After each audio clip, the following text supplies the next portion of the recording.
Hi guys, great to see you again. I've had so much positive feedback from these videos. It's just been crazy.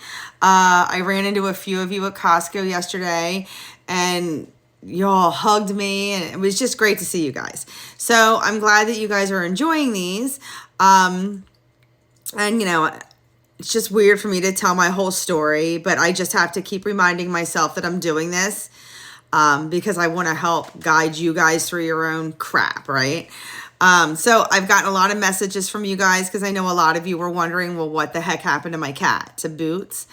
So when we did get off the plane, when we moved from Texas to Delaware, we got off the plane, and remember, like, he was my guy, right? Like, after my mom had left, like, that was who I slept with, slept in the garage with him. Like, he was my guy, my cat. Hugged my dad when we got off of the plane. And I said to my dad, I can't wait to see Boots. And my dad was confused. And he said, well, don't you have him with you? And I said, no, I thought you had him. And he looked at my stepmother, and my stepmother said, oh, I dropped him at the country club down Texas. She dropped him off at the country club in the dumpster. So she dumped him in the country club at the dumpster. So my dad immediately ran down to a payphone in the airport and called my mom. And my mom went on this hunt for him, I think, that lasted forever for her. Weeks, if not longer than that, she looked for that cat. We were all so upset, and my mom would have taken him, you know. Never saw Boots again. Never saw him again. A few years later, though, I started seeing him around my feet at times. So now I know as an adult, you know, that he had probably passed at that point. But, you know, I started seeing him around my feet. So at this point in my life, you know,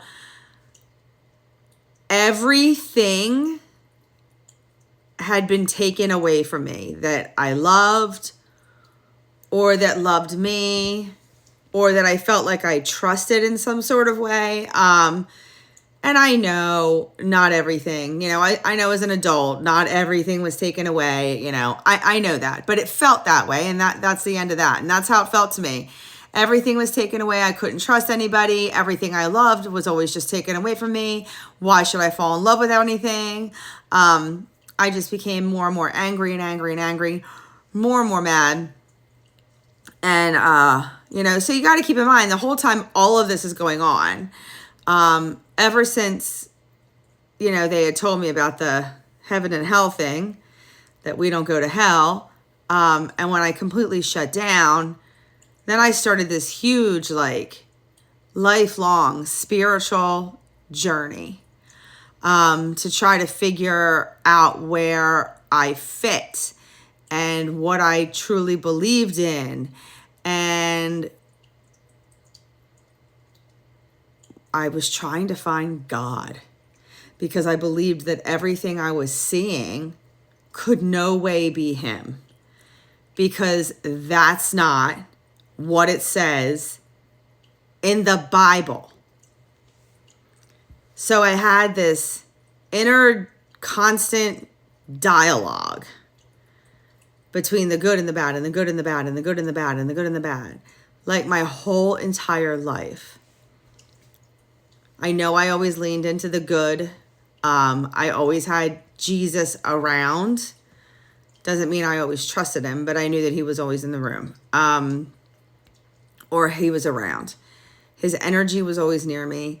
The angels were there, along with, you know, my old lady that would always talk to me. So anyway, while all of this is going on, you know, you got to remember there's a lot of shit going on in this house, because my dad, you know, he's like a little angry Frenchman. God, I love him. I really, really do. My dad, he was very scary to everyone else. I'm speaking for myself here, but I think I can probably speak for my brother in saying that that's all we ever knew was my dad. He'd get upset, effing this and effing that and effing, and just start flipping out about everything. but he'd always been that way. We weren't really afraid of him. We kind of, I don't know, it just didn't really faze us. And as we got older, you know, it's something we really kind of enjoyed about him. He was a piece of fucking work. So if you wonder why I say that word all the time, it was one of my dad's favorite words. He was down there, you know, like a little tyrant, calling everybody names. Now, you have to realize he'd always done that to us, and I was never offended by it, ever. Like, what are you doing? You're being stupid? Like, it never offended me, because to me, I was usually being stupid, and I should stop being stupid. Now you go and say that to my stepsister, now that completely screwed her up. So it's just, you know, the whole house was just wacky, right?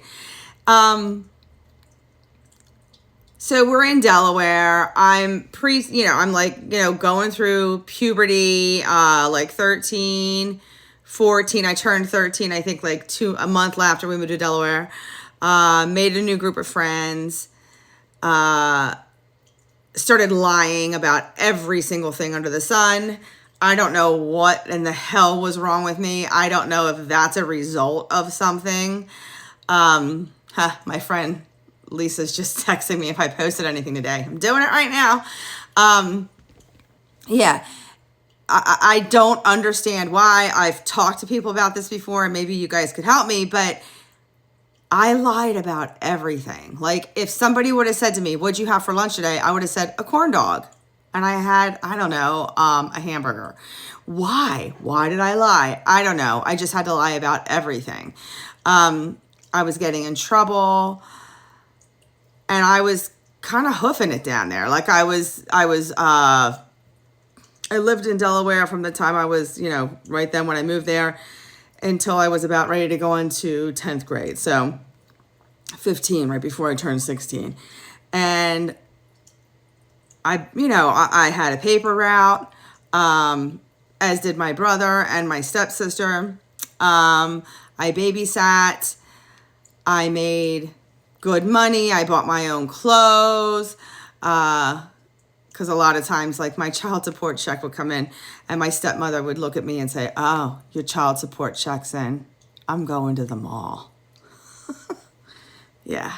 So, like, if there was a dance coming up or something, I would just babysit more so I could get my own clothes. I mean, listen, we all have our shit, right? We all have our journeys. It's just, I want you guys to know, like, it's totally possible to get through most of this shit. And I'm going to help you do that. I really am. But it was just, you know, so I'm in my bedroom now, and I'm a preteen, so things are dark, right? I was that kid, like, light as a feather, heavy, you know, that whole crap, you know. You could always, like, get something picked up with me. I always knew shit I should know. The voices never really stopped inside of my head. I honestly thought that I was more than likely probably schizophrenic, because I realized I kind of talked back to them. I did start asking questions to Jesus around this age. And I remember asking him the one time, I said, oh, well, is that what you really look like? And believe me, I said it as a smart ass because, you know, really, I was kind of testing the waters here because I didn't know where I was, and I felt like I was going crazy. And he said to me, he goes, no. He said, but to you, I look this way. To the Buddhas, I look like Buddha. You know, so we went down like all of these other religions to me and told me that he looks like all of the other gods to them. And I just looked at him and I thought, oh, so there's only one? And he said, yes. And then I just went quiet for a while because I thought, what the heck? That's not what I've learned. But he's so kind and I love him.